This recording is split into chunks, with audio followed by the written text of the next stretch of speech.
నమస్తే అండి. నేను doctor Raman Raju, senior ayurvedic consultant, మెడి9 ఆయుర్వేద హాస్పిటల్. మనం ఈరోజు మెడిమశూల నొప్పులకు ఆయుర్వేద చికిత్స ఎలా ఉంటుంది అనే దాని గురించి తెలుసుకుందాం. ఫస్ట్ ఈ మెడిమశూల అనేది ఎందువల్ల వస్తుంది అంటే మనకు ముఖ్యంగా హీల్ బోన్ ఏదైతే ఉందో అది ఆ బోన్ డెన్సిటీ తగ్గడం వల్ల, బోన్లో ఉండేటువంటి మినరల్ డెన్సిటీ తగ్గడం వల్ల, అంటే లోపల బోన్లో ఉండే పటుత్వం తగ్గడం ద్వారా అది కింది వైపు ఒక చిలుక ముక్కులాగా పొడుచుకొని ముక్కులాగా పెరుగుతుంది. దాన్నే మనం వాత కంటకం అంటాం. కంటకం అంటే ఒక ముళ్ళులాగా ఏర్పడుతుంది. దాన్నే కాల్కేనియస్ స్పరం అంటాం. ఇది ఎవరెవరిలో వస్తుందంటే ముఖ్యంగా స్త్రీలలో ఆఫ్టర్ మెనోపాజ్, ఎందుకంటే ఈస్ట్రోజన్ హార్మోన్ తక్కువ కావటం వల్ల మన బోన్స్ పెలుసు గుణం మామూలుగా మారే అవకాశం ఉంటుంది. ఎందుకంటే కాల్షియం ఫాస్ఫరస్ తగ్గడం వల్ల. నెక్స్ట్ హైపోథైరాయిడ్లో కూడా కాల్షియం, క్యాల్సిటోనిన్ ఇవన్నీ కూడా తగ్గుతాయి. దీనివల్ల కూడా మనకు బోన్ డెన్సిటీ తగ్గుతుంది. నెక్స్ట్ ఇంకా జనరల్గా కొన్ని రకాల కిడ్నీకి సంబంధించిన వ్యాధుల్లో కూడా ఈ సమస్య వస్తుంది. నెక్స్ట్ ఓవర్ వెయిట్ ఎక్కువ ఉండటం వల్ల కూడా వస్తుంది. కొన్ని వృత్తుల వారికి, ముఖ్యంగా ఎక్కువగా టైలరింగ్ చేసేవారికి, ముఖ్యంగా లేబర్స్కు, డ్రైవర్స్కు ఈ సమస్య ఎక్కువగా వచ్చే అవకాశం ఉంటుంది. స్త్రీలలో హై హీల్ చెప్పల్స్ వాడటం వల్ల కూడా ఈ సమస్య ఎక్కువ వచ్చే అవకాశం ఉంటుంది. దీంట్లో మనకు కొంతమందికి ఆ ఎముక కొంచెం మాత్రమే పెరగటం కింది వైపు, కొంతమందికి ఆ హీల్ బోన్ వెనుక వైపు కూడా పెరగటం జరుగుతుంది.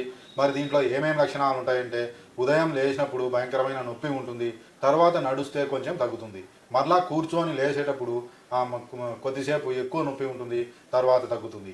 ఇంకా అది ఎక్కువ బోను మొనదేలి దాని కింద ఉండేటువంటి ప్లాంటార్ ఫేషియా అంటాం, ఆ ప్లాంటార్ ఫేసైటిస్ అంటాం, అక్కడ ఒత్తిడి పడటం వల్ల మనం కుచ్చుకున్నట్టు అదంతా ఆ మాంసం కూడా నొప్పి వాపు గురి కావటం చాలా ఇబ్బంది పెట్టేటువంటి సమస్య ఇది. దీనికి ముఖ్యంగా కొద్దిగా మనకు ఎముకలాగా ముక్కులాగా పెరిగితే దానికి మామూలుగా జనరల్గా స్టీరాయిడ్ ఇంజెక్షన్స్ వేయడం జరుగుతుంది. మరీ ఎక్కువ ఉంటే సర్జరీ చేయడం జరుగుతుంది. ఆయుర్వేద శాస్త్రరీత్యా ప్రాథమిక దశలోనే కొద్దిగా ఉన్నప్పుడైతే మనకు పూర్తిగా మనకు మందుల ద్వారా ఇది తగ్గే అవకాశం ఉంటుంది.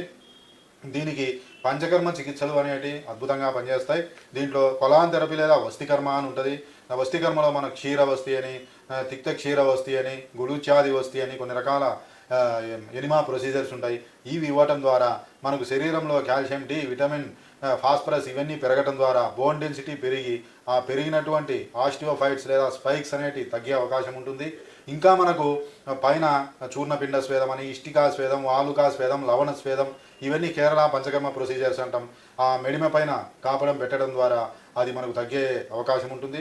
ఇంకా మందుల ద్వారా మనకు గుగ్గులు తిక్తకృతమని, లాక్షాది గుగ్గులని, త్రయోదశాంగ గుగ్గులని, ధన్వంతరం క్యాప్సల్స్ అని ఇలాంటివన్నీ ఇస్తే ఆ ఎముకలాగా పెరిగింది క్రమక్రమంగా తగ్గుతూ ఈ మెడిమ నొప్పి శాశ్వతంగా తగ్గే అవకాశం ఉంటుంది. ఇంట్లో కూడా దీనికి ఒక చిట్కా ద్వారా మనం తగ్గించుకోవచ్చు. 2 టబ్బులు తీసుకొని ఒక టబ్బులో వేడి నీళ్ళు ఉప్పు, మరొక టబ్బులో మామూలు నీళ్ళు వేసి 2 మినిట్స్ వేడి నీళ్ళు ఉప్పు ఉండే టబ్బులో, మళ్ళా 2 మినిట్స్ అవతల టబ్బులో ఇలా మార్చి చేస్తూ రోజుకు ఒక 10 నిమిషాలు చొప్పున చేస్తే ఈ సమస్య నుంచి పూర్తిగా అధిగమించే అవకాశం ఉంటుంది. వాడే చెప్పల్స్ కూడా ముఖ్యంగా ఎంసీఆర్ చెప్పల్స్ అంటాం, బాగా మెత్తగా కుషన్లాగా ఉండేటి వాడటం మంచిది. కాబట్టి ఇంకా దీంట్లో ఫుడ్ విషయంలో మంచి కాల్షియం ఫాస్ఫరస్ ఉండేటటువంటి పాలు, గుడ్డు, నాన్ వెజ్ తీసుకుంటే బోన్ సూప్ తీసుకోవటం, రాగి జావ, మునగాకు, నెక్స్ట్ ఇంకా మనకు నల్లేరు ఉంటుంది, లేత నల్లేరు, దాని పచ్చడి తీసుకోవటం, ఇవన్నీ నల్ల నువ్వులు ఇవన్నీ తీసుకోవడం ద్వారా మన కాల్షియం ఫాస్ఫరస్ అనేవి న్యాచురల్గా అందటం ద్వారా ఈ సమస్యను మనం పూర్తిగా తగ్గించవచ్చు. కాబట్టి ఎవరైనా సరే మనకు యాంకిల్ పెయిన్స్తో బాధపడుతుంటే ఒక్కసారి మీ దగ్గర ఉండే ఎక్స్రే రిపోర్ట్స్ ఇంకా ఏమైనా టెస్టులు ఉంటే ఒకసారి మెడి9 ఆయుర్వేద హాస్పిటల్ను సంప్రదించండి. తప్పకుండా ఇక్కడ పరిష్కారం అనేది లభిస్తుంది. సంప్రదించవలసిన నంబర్ 9398590286 మరియు 9281000268. Website medi9.info.